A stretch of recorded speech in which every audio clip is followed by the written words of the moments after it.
Hi everyone, it's Elena here. In today's video, we are diving into the basics of prop styling.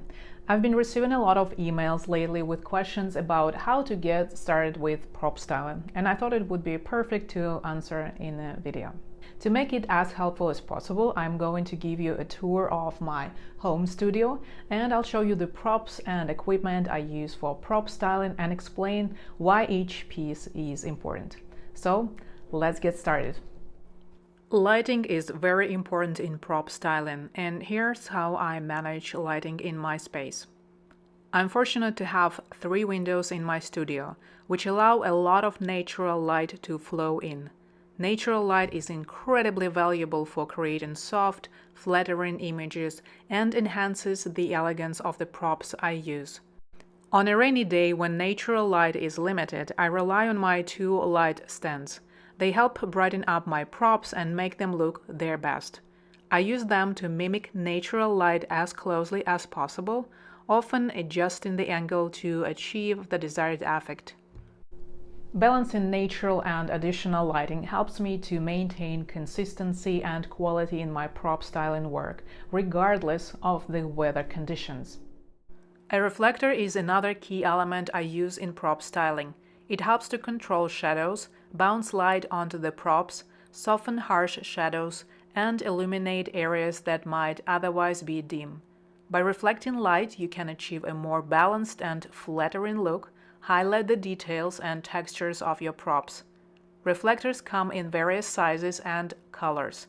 I use 2 reflectors in my studio, a large one 72 by 42 inches and a smaller 20-inch reflector, both of which I purchased on Amazon. If you are interested in checking them out, you'll find the links in the video description. Backdrop is another fundamental element in prop styling and should be one of the first props you invest in. It provides a clean and consistent background for your props. It's easy to set up and use.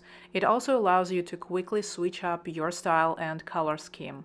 For beginners, I recommend buying one backdrop in a soft, bright, neutral color and another in a darker tone or with a pattern. 2 or 3 backdrops will cover a range of styling needs. I bought mine on Etsy. In the video description, there is a link to one of my favorite Etsy stores for backdrops. There you can find a range of high-quality vinyl photo backdrops. A backdrop stand is another important element in my studio.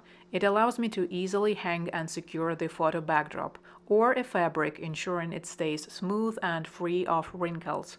Many background holders come with adjustable features, allowing you to customize the height and width of your backdrop to fit various styling projects. When it comes to buying or adding props to my collection, I focus on choosing pieces that align with my personal style, which is elegant, soft, airy, and flowy.